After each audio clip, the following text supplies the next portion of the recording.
Hello dear students, today we are going to continue our problem set 5. In the last video we have to complete it up to question number 3.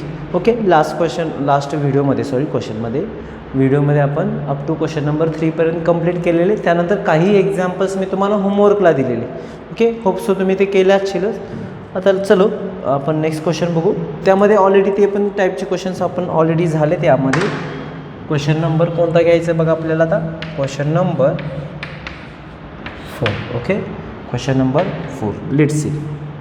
Find the ratio in which the line segment joining the points A 38 and B -98 is divided by the y axis. आता थोडक्यात जर तुम्ही बघितलं असेल, ही जी काय segment आहे, कोणती segment बघा, पी क्यू, करेक्ट ना, ए बी, सॉरी, ही जी काय ए बी आहे that is 38 and -93 is divided to the ratio. Okay, Y ॲक्सिसला डिवाइड करते. म्हणजे समजा या पॉईंटमध्ये वाय ॲक्सिस असेल, म्हणजे या पॉईंटमधून वाय ॲक्सिस गेला असेल, तर आपल्याला रेशो फाइंड आउट करायचा आहे, that is A P upon P B. आता यामध्ये मेन इन्फॉर्मेशन काय दिले बघा, इनडायरेक्टली दिले तुम्हाला, की ही जी काय सेगमेंट आहे ती वाय ॲक्सिसला डिवाइड करते. वाय ॲक्सिसला डिवाइड करत असेल तर वाय ॲक्सिसवर नेहमी एक्स कोऑर्डिनेट काय असतो, 0. एक्स कोऑर्डिनेट काय असतो, 0. अँड याचा कोऑर्डिनेट काय घेऊ, वाय. आपल्याला इथं वाय कोऑर्डिनेट याची व्हॅल्यू काढायची नाही, ए पी अपॉन पी बीची व्हॅल्यू काढायची आहे. बघा, आपल्याला पुन्हा एकदा क्वेश्चन रीड करतो. Find the ratio in which the line segment joining the points A 38 and B -93 is divided by the Y axis. मग आता सुरुवातीला आपल्याला काय करावं लागेल बघा, थोडंसं लिहून घ्यावं लागेल यामध्ये. So write down with me वाटल्यास काही स्टेप्स बोर्डवर लिहीन मी, जे काय सुरुवातीचे आहे ते बघू आपण. सुरुवातीला काय लिहावं लागेल ते मी तुम्हाला इन डिटेल शॉर्टमध्ये सांगेनच. Okay, suppose point P 0 y. Okay, point P 0 y divides seg AB in the ratio m:n. Okay, ratio काय केला आपण, m:n. आपल्याला काय फाइंड आउट करायचं आहे, ए पी अपॉन पी बी. यामध्ये थोडक्यात बघा, आता मी इथं वरच्या साईडला लिहितो. हा येणार x1 y1, हा तुमचा येणार x2 and y2. Okay, therefore आपल्याला कोणता फॉर्म्युला यूज करावा लागेल, सेक्शन फॉर्म्युला, कारण की रेशो फाइंड आउट करायचं ना. So therefore by section formula का होणार बघा, सेक्शन फॉर्म्युला. आता इथं तुम्ही सेक्शन फॉर्म्युल्यासाठी कोणतं घेणार, एक्स इज इक्वल टू घेणार का Y is equal to. Simple आहे, एक्स इज इक्वल टू घ्यायचं, कारण की एक्सची व्हॅल्यू आपल्याकडे आहे. ओके, ॲक्च्युली ही एक्सची व्हॅल्यू होणार आहे बघा, that is X is equal to, formula काय होतो, mx2 plus nx1 upon m+n. Okay, value substitute करू. एक्सची व्हॅल्यू किती आहे बघा बाळांनो, 0 इज इक्वल टू, एमची व्हॅल्यू आपल्याकडे नाही, x2ची value -9 plus n into x1 that is 3 upon m+n. Cross multiplication करायचं आहे, 0 multiply by, therefore 0 multiply by m+n is equal to -9m plus 3n. 0 multiply by anything is equal to 0, therefore 0 is equal to -9m plus 3n.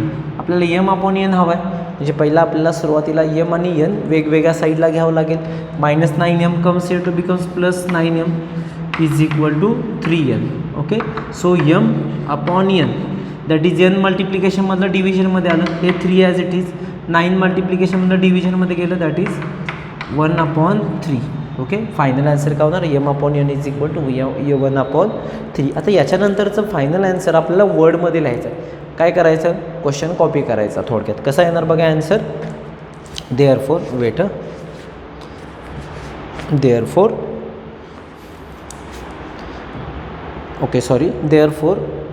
the ratio in which the line segment joining the point A38 and B in -93 is divided by the y-axis is 1/3. काय केलं मी question as it is copy केला, फक्त सुरुवातीचा find the शब्द काढून टाकला आणि बाकीचा ॲज इट इज कॉपी केला आणि शेवटला काय घेतला आपण 1/3. एकदम सिम्पल आहे बघा सेक्शन फॉर्म्युला.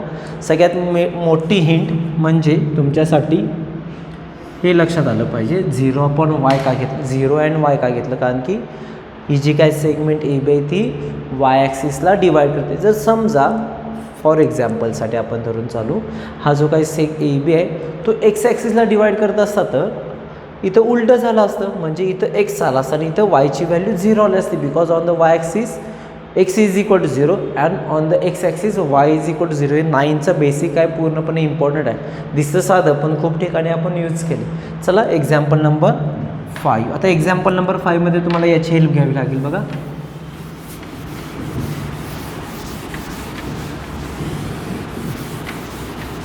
एग्जाम्पल नंबर 5 और question number 5. Let's see. Find the point on x axis which is equidistance from P and Q -29 and 2 -5. Okay, समजा हा पॉइंट ए आहे, कुठे आहे ऑन द एक्स ॲक्सिस, कारण की त्यांनी सांगितलं find the point on x axis which is equidistance from, म्हणजे थोडक्यात ए पी आणि ए क्यू इक्वल असणार आहे. हे A P and A Q काय असणार आहेत, इक्वल असणार आहे. आणि हा जो काय पॉईंट आहे तो कुठे आहे बघा ऑन एक्स ॲक्सिस. त्यामुळे एक्स ॲक्सिस असल्यामुळे वाय कॉर्डिनेट किती येणार आहे त्याचा 0. वाय कॉर्डिनेट काय येणार आहे 0. मग आपल्याला फक्त याची एक्सची व्हॅल्यू फाइंड आउट करायची आहे. आपल्याला एक्सची व्हॅल्यू फाइंड आउट करायची. या टाईपचं एक्झाम्पल ऑलरेडी झाली, फिगर काढायची गरज नाही. फक्त ॲन्सरची सुरुवात कशी होणार बघा. Let points P and Q are equidistance, मी शॉर्टमध्ये लिहितो, equidistance from point A in bracket x0. Okay, is equidistance from point A x0. Therefore काय होणार बाळांनो, A P is equal to A Q. आठवते का बघा. Therefore A P square is equal to A Q square. आता याच्यानंतरची hint काय होती बघा. देअरफॉर आठवलं असेल कदाचित, square bracket square is equal to again bracket plus bracket square. Okay, यामध्ये आपल्याला काय करायचे आहे, पहिला ए पीसाठी एक्स कॉर्डिनेटचं subtraction, that is x -2 bracket square, आणि त्यानंतर y -5 ब्रॅकेट स्क्वेअर. त्यानंतर ए क्यूसाठी x -2 bracket square and 0 -9 bracket square. Solve करू. x -2 bracket square as it is to, जरा व्यवस्थित करून घेऊ. x -2 bracket square plus 5 square, because minus minus becomes +5. इथं का होणार x +2 bracket square plus -9 bracket square. Okay, मुद्दा मी एक स्टेप इन्क्रीज केले कारण की ते थोडंसं व्यवस्थित लिहायला बरं दिसेल. आता इथं आपण a -b ब्रॅकेट स्क्वेअर आणि इथं a + b ब्रॅकेट स्क्वेअर फॉर्म्युलाइज करू. म्हणजेच काय होणार x² - 4x + 4 + 25 is equal to x² + 4x + 4 + 81. दोन्ही साईडला ज्या सेम टर्म्स आहेत त्या कॅन्सल होतील बघा. x² गेट कॅन्सल, त्यानंतर या 4ला हा 4 कॅन्सल होईल, म्हणजे राहतं काय बघा.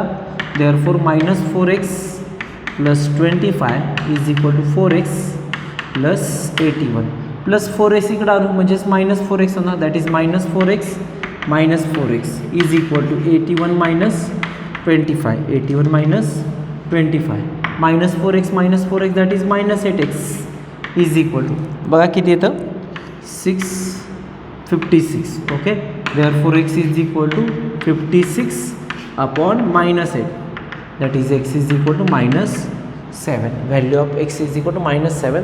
देअरफॉर नंतरचा आन्सर वर्डमध्ये लिहावं लागेल.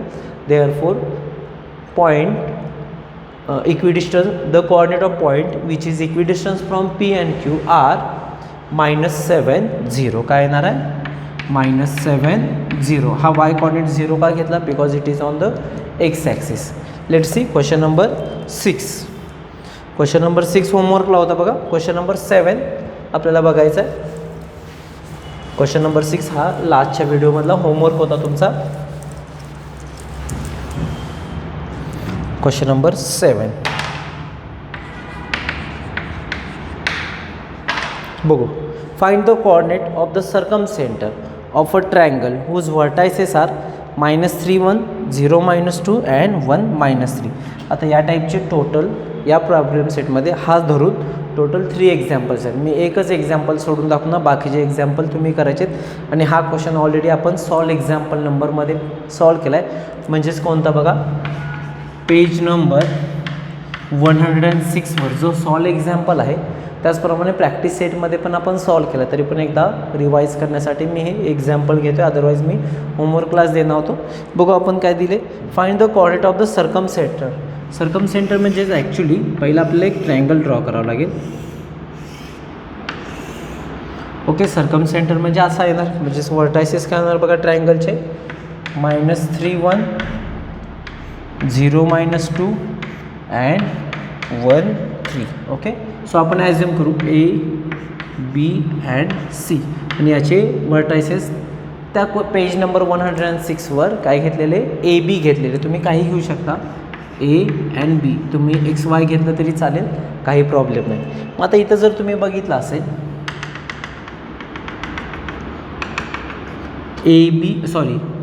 पॉईंट नेम घ्यावं लागेल PA PB आणि PC इक्वल येणार because radio of same circle. मग पहिला सुरुवातीला थोडंसं लिहून घ्यावं लागेल. So let.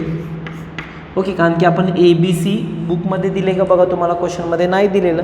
सो आपल्याला तिथे ॲज्युम करावं लागेल. Let points A -3 1 B 0 -2 and C 1 3 R काय दिले बघा, R vertices of triangle. Vertices of triangle. Okay, sufficient आहे, जास्त इन डिटेल जायची गरज नाही.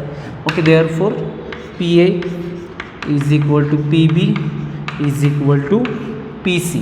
नेक्स्ट स्टेप काय घेणार, यातले दोन कुठले तर कम्पेअर करा. That is PA is equal to PB घेतलं. ओके, देअर इथं वाटलंच पुढे रिझन द्या, radii of same circle. Okay, so PA square is equal to PB square. मग आता जे केलं ना याच्या आधीच्या एक्झाम्पलमध्ये तेच करावं लागेल आपल्याला. That is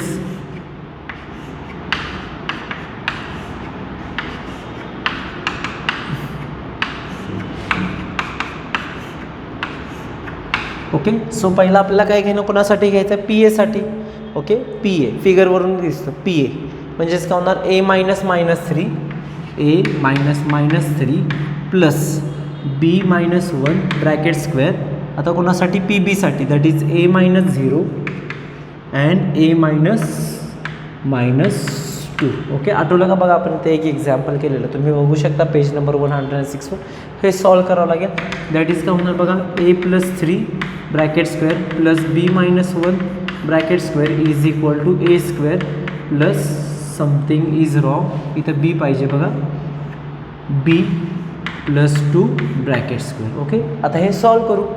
that is A +3 bracket square म्हणजेच आपल्याला A + B bracket square formula use करावं लागेल. That is A square plus 6A plus 9 plus B square -2B plus 1 is equal to A square plus B square plus 4B plus 4. Okay, यातल्या ज्या same terms आहेत ते आपल्याला cancel करावं लागतील. बघा, A स्क्वेअरला A square get cancel, B स्क्वेअरला B square cancel होतं. Okay, बाकीचं मग ते काय कॅन्सलेशन होत नाही. ॲज इट इज ठेवू 6A. Okay, 6A as it is राहील. त्यानंतर +9 आणि +1 दॅट इज 10 आणि -2B कडे घेतो, -2B. Okay, 6A -2B as it is 9 + 1 10 is equal to 4B plus 4. आता एका साईडला आणू, 6A -2B plus -4B is equal to 4 minus 10. काय केलं बघा, फक्त जाग्यांची अदलाबदल केले. ओके, सॉल्व करू पहिला. 6a minus 6b is equal to -6. सगळ्याला a 6 डिवाइड जातं बघा. That is a minus b is equal to -1. This one is your equation number 1. This one is your equation number 1. a minus 1 is equal to -1. काय केलं का बघा. Okay, ठीक आहे. आता इथनं पुढची प्रोसिजर मी तुम्हाला ओरली सांगणार आहे. आता नेक्स्टसाठी जसं तुम्ही पी आणि पी बी केलं ना, आता तुम्हाला काय करावं लागेल, P B is equal to P C घ्या. म्हणजेच काय होणार, P B square is equal to P C square. आणि या पद्धतीने तुम्ही सॉल्व करत गेला की तुम्हाला अजून एक इक्वेशन मिळेल. ओके, म्हणजे linear equation in 2 variables. Linear equation in 2 variables या पद्धतीने जर तुम्ही सॉल्व करत गेला तर तुम्हाला 2 इक्वेशन मिळतात. हे फर्स्ट वन यावरून मिळालं तुम्हाला, आणि या इक्वेशनवरून तुम्हाला अजून एक इक्वेशन मिळेल. मग ते 2 इक्वेशन तुम्हाला लिनियर इक्वेशन सॉल्व करावे लागतील. ओके, हे तुम्ही स्वतः करायचं. इथं म्हणजे सुरुवातीला फक्त काही जणांना इथून पुढचं लक्षात येत नाही किंवा या मेन स्टेप्स लक्षात येत नाही, त्यामुळे मी एक्झाम्पल हे तुम्हाला होमवर्कला घेतलं आहे. ओके, बघा, हे लिहून घेणं असेल तर लिहा. इथनं पुढचं काम तुम्हाला करायचं आहे. ओके, याच्या खाली या 2 स्टेप्स येतील. पुन्हा तेच करत बसायचं आहे आपल्याला पी बी आणि पी सीसाठी. मग तुम्हाला बाकीचा ॲन्सर मिळून जाईल. बघा, ते लिहून घ्या. त्यानंतर आपण क्वेश्चन नंबर 8कडे वळू. क्वेश्चन नंबर 8 आहे तो मी मुद्दाम पेंडिंगला ठेवतो आहे बघा. तो क्वेश्चन आपण नंतर न करायचा आहे, आता लगेच नको. क्वेश्चन नंबर 8 पेंडिंगला ठेवतो. त्यातले 1-2 एक्झाम्पल मी मुद्दा म्हणून पेंडिंगला ठेवणार आहेत या प्रॉब्लेम सेटमध्ये. ते तुम्ही स्वतःहून ट्राय करू शकता डिस्टन्स फॉर्म्युला वाईज. चला, let's see next example.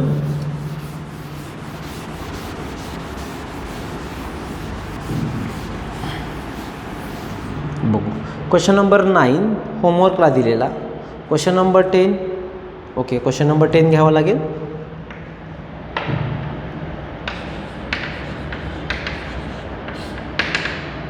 Let's see. Show that the line joining A 48, B 55 is parallel to the line joining C 24 and D 17. काय करायचं आहे बाळांनो, आपल्याला ए बी आणि सी डी एकमेकांना पॅरलल शो करायचे. Parallel show करायचं असेल म्हणजे आपल्याला स्लोपचा फॉर्म्युला यूज करावा लागेल. Because slope of parallel line is equal, किंवा जर स्लोप इक्वल येत असेल तर पॅरलल काय असतात, लाईन असतात. म्हणजे आपल्याला पहिला ए बीचा स्लोप काढावा लागेल. सो स्लोप ॲन्सरमध्ये बघा, slope of line A B is equal, formula काय होतो रे बाळांनो, वरती न्यूमरेटरला वाय कॉर्डिनेटचं सबट्रॅक्शन करायचं. म्हणजेच काय होणार, 8 - 5 किंवा 5 - 8 घेतलं तरी चालतं. 5 - 8 त्यानंतर 5 - 4 that is equal to -3/1. This one is your equation number 1. Clear झालं. त्यानंतर आता सी डीचा स्लोप काढू. So slope of line C D is equal to काय येणार बाळांनो, 7 - 4/1 - 2 that is 3/-1 that is equal to -3/1. This one is your equation number 2. मग आता from equation 1 and 2 right side same आले म्हणजे स्लोप इक्वल आला. देअरफॉर फ्रॉम इक्वेशन्स 1 and 2 काय येणार, slope of line A B is equal to slope of line C D. Therefore A B parallel C D. वाटल्यास इथं reason लिहू शकता, if slope is equal then lines are parallel. Okay, if slope is equal then lines are parallel. त्यानंतर रेक्टँगलचं पण example मी तुम्हाला दिलेलं बघा. Find the length of medians of a triangle whose vertices are. Okay, हे एक्झाम्पल आपण बघू. त्यानंतर जे सिम्पल एक्झाम्पल्स आहेत होमवर्कसाठी बघा, अजून एक होमवर्कला देऊ शकतो मी. होमवर्कसाठी क्वेश्चन नंबर, होमवर्कसाठी काल दिला असतं तरी चाललं असतं. स्क्वेअरसाठी होतं बघा एक एक्झाम्पल आपल्याला.